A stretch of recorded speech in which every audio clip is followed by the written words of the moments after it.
खुदावंद आपके साथ हो। अंजील मुक़द्दस मुताबिक मुक़द्दस लूका।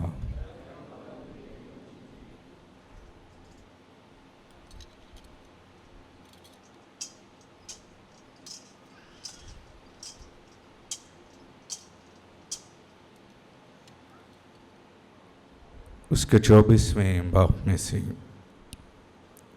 उस वक्त यीशु ने अपने शागिर्दों से कहा, यूँ लिखा है कि अल मसीह दुख उठाएगा और तीसरे दिन मुर्दों में से जी उठेगा। यरूशलेम से शुरू करके सब कौमों में उसके नाम से गुनाहों की माफ़ी के लिए तौबा की मनाती की जाए। और तुम इन बातों के गवाह हो। और देखो, मैं अपने बाप का मौत तुम पर नाज़िर करूँगा, और जब तुम ऊपर से कुव्वत से बलूस ना हो शहर में ठहरूं। तब वो उनको बाहर बैतनिया की तरफ ले गए और अपना हाथ उनको बरकत दी। और ऐसा हुआ कि जब वो उनको बरकत दे रहा था, उनसे जुदा हो गया और आसमान पर उठा लिया गया, और उसे सजदा करके बड़ी खुशी से यरूशलेम को वापस चले गए और बिला नागा हैकल में खुदा की हम करते रहे। पाक अंजील के वसीला से हम सब के गुनाह माफ़ किए जाएं। मसीह में अज़ीज़ मोमिनीन, खुदा के शुक्रगुज़ार होते हैं ज़िंदगी और ज़िंदगी की तमाम नेमतों के लिए। पूरी कलीसिया को आज यीशु मसीह के ज़िंदा आसमान पर जाने की ईद सऊद बहुत बहुत मुबारक हो। ये ईद सऊद जो है, इसका मतलब क्या है? मर के जी उठा और फिर किथे गया? 40 दिनों का दुरानिया। और यीशु मुख्तलिफ़ तरीक़ों पर अपने शागिर्दों पर ज़ाहिर होता गया और उन्हें कहता रहा, तुम पर क्या हो कि हुए? सलामती देता गया। जहाँ भी मिला, जिस अंदाज में भी मिला, सुबह मिला, शाम को मिला, दोपहर को मिला, एक ही लफ्ज़ थे कि मैं तुम पर अपनी। ये सलामती बड़ी ख़ास है।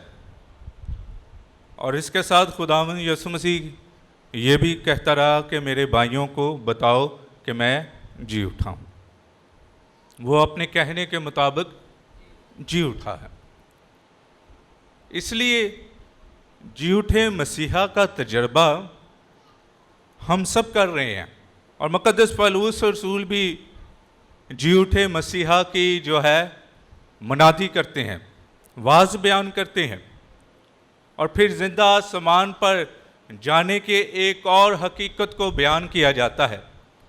इसलिए खुदावंद यीशु मसीह की ज़िंदगी को जानने के लिए 4 नुकात बड़े अहम हैं। पहला, कलमा मुतजस्सद हुआ, रूह कुदस की कुव्वत से इंसान बना, खुदा इंसान की सूरत में आया। दूसरा, खुदावंद यीशु मसीह ने मौजज़ात की ये तालीम दी। तीसरा, खुदावंद यीशु मसीह पर दुख तकलीफ़ें आईं, मारा गया, कब्र में उतारा गया, तीसरे दिन मुर्दों में से। और फिर मुकाशवा जो है उसके ज़िंदा आसमान पर जाने से पूरा होता है। ये है खुदावंद यीशु मसीह का जलाल, ये है खुदावंद यीशु मसीह की कुव्वत। और इसलिए रसूलों के अमाल में हम कलाम मुक़द्दस के बाद जब काहिन वाज ख़त्म करके अलतार पर आता है, तो हम रसूलों के अमाल का जो है अकीदा पढ़ते हैं, रसूलों का अकीदा पढ़ते हैं, अपने ईमान का क्या करते हैं? इज़हार करते हैं। और इस ईमान के इज़हार में रसूलों के अकीदे में 12 शिक्के हैं, 12 नुक्ते हैं। और उन नुक्तों पर अमल करके हर एक नुक्ता जो है, हर एक अमल जो है वो बड़ा ही ख़ास है। इसे नकाया का भी अकीदा कहा जाता है, जहाँ कलीसिया के बुजुर्ग जमा हुए थे तुर्की के मकाम पर। उन्होंने इस बात का इजहार किया कि हमारा कलमा क्या है। कई दफ़ा सानू भी पूछा जाता है कि साडा कलमा की, आपके ईमान का इकरार क्या है। तो इसलिए 325 में तुर्की के मकाम पर कलीसिया के बुजुर्ग जमा हुए। कलीसिया के काहिन, बिशप सबान और जो बाइबल के इल्म को जानते थे, उन्होंने नकाया का अकीदा पेश किया कि ये हमारा अकीदा है, ये हमारा एक ईमान का कलमा है। और ये कलमा क्या है कि मैं ईमान रखता हूँ किस पर। आज इस पर बात करते हैं, रसूलों के अकीदे पर। किस पर ईमान रखता हूँ? खुदा कादर मुतलिक बाप पर, जो आसमान और ज़मीन का, जिसने सारी कायनात को बनाया, सारी कायनात को तख्लीक किया, सारी कायनात उसके कहने पर जो थी वजूद में आई। और फिर आगे लिखा है कि मैं किस पर ईमान रखता हूँ? यीशु मसीह पर, जो इसका इकलौता बेटा, पाक तसलीस का दूसरा भेद है, बाप और बेटे पर, कि जो क्या है दुनिया का, जो उसका इकलौता बेटा और हमारा। फिर आगे है, वो किसकी कुदरत से पेट में पड़ा? रूल कुदस की। देखो, एक कुंवारी हामला होगी, बेटा जनेगी, तू खुदा के रूह की कुदरत से हामला होगी। और किसके अहद में दुख उठाया? अब आई है बात, पैंतुस पिलातुस के अहद में दुख उठाया, रोमी सरदारों के मताहत दुख उठाया, और फिर मसलूब किया गया। आगे क्या होता है? मर गया, दफन किया गया, आगे बरज़ख्त में उतरा, मर गया आम इंसानों की तरह, दफनाया गया, फिर कहाँ उतरा? और फिर आगे क्या है? तीसरे रोज मुर्दों में से जी उठा। तीसरे रोज मुर्दों में से जी उठने से क्या मुराद है? अब आता हूं, बाइबल मुकद्दस में दो शख्सियात थी जो खुदा के फजल से जो है जिंदा आसमान पर उठाई गई थी। कौन कौन सी थी? पुराने अहदनामे में, तरतीब ना चलने हैं। तकवीन की किताब 5वें बाब में कौन उठाया गया जिंदा? हनूक। दूसरा मलूक की किताब में कौन उठाया गया? इलियास नबी। और फिर यीशु अपने बाप की कुव्वत से आसमान पर चला गया। ये फर्क है, वो उठाए गए और यीशु मसीह आसमान पर जिंदा चले गए, ये है। और फिर आगे रसूलों के अकीदे में है कि वो बाप के साथ बैठा है, दाहिने हाथ, जो तख्त पर नशी है, जो मकाशवा की किताब में लिखा है, जो तख्ते जलाली के करीब है, वो बाप के दाहिनी तरफ है। तो इसलिए बड़ी इज्जत की जगह खुदा ने दी है, बड़ा फजल दिया है, बड़ी रहमत दी है। और फिर खुदा के साथ बैठा है जहां से वो जिंदों और मुर्दों की, कई दफा जिंदों की अदालत होती है इस दुनिया में, अदालती निज़ाम।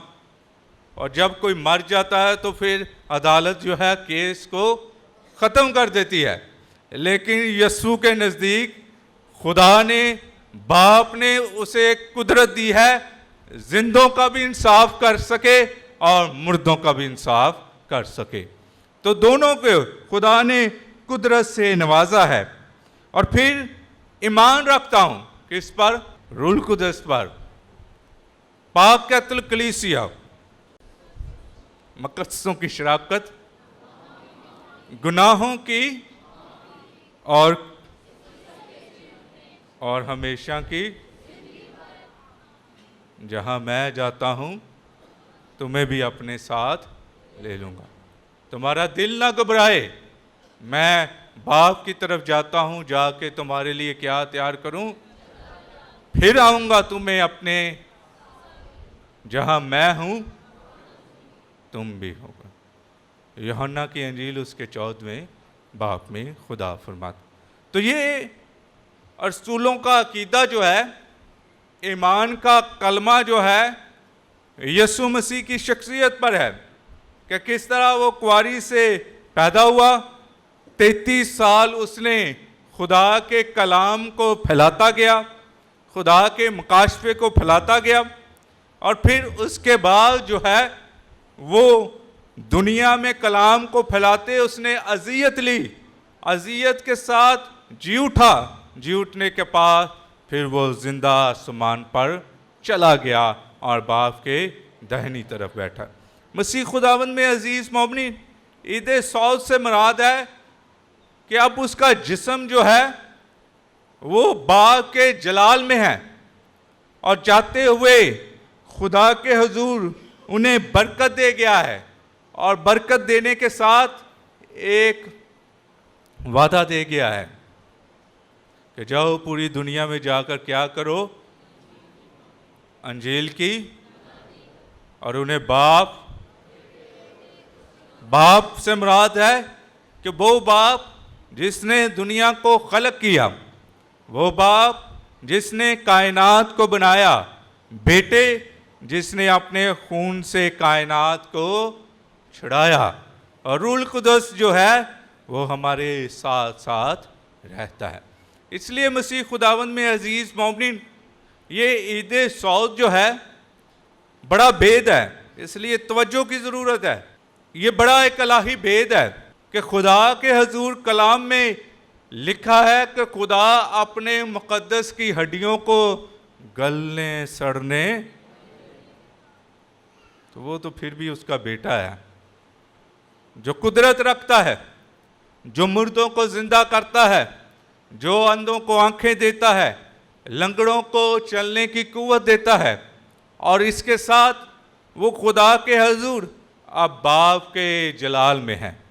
और इसलिए मसीह खुदावंद में अजीज मोमिनीन बाप के तख्त के साथ बैठा हुआ है, और इसलिए पाक चीज को तशबीह जो है आसमान से दी जाती है, क्योंकि इंसान के ख्यालात खुदा के ख्यालात से फर्क होते हैं।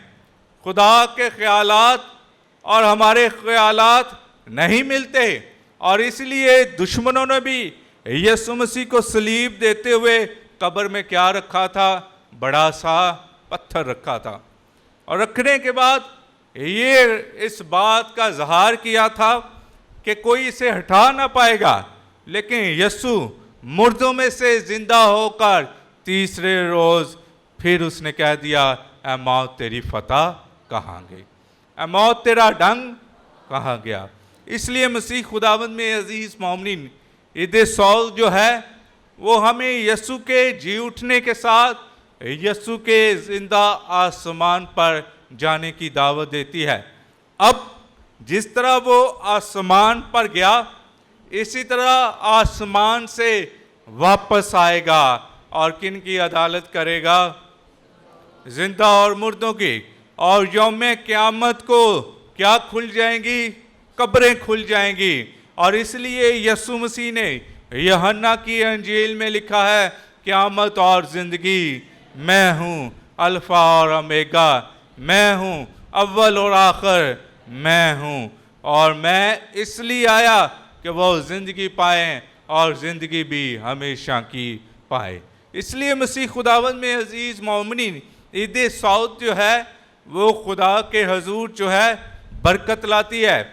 और इसलिए आज जब महीने का पहला इतवार है तो खुदा के हुजूर बड़ी शादमानी, अकीदत और रूहानियत के साथ हम जी उठे मसीह के दीदार के साथ उसके ज़िंदा आसमान पर जाने का भी दीदार करते हैं।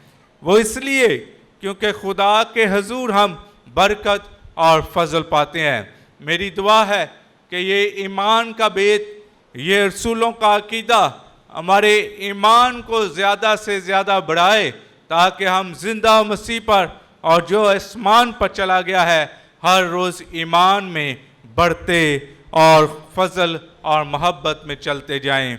मांगते हैं मसीह खुदावंद के वसीला से।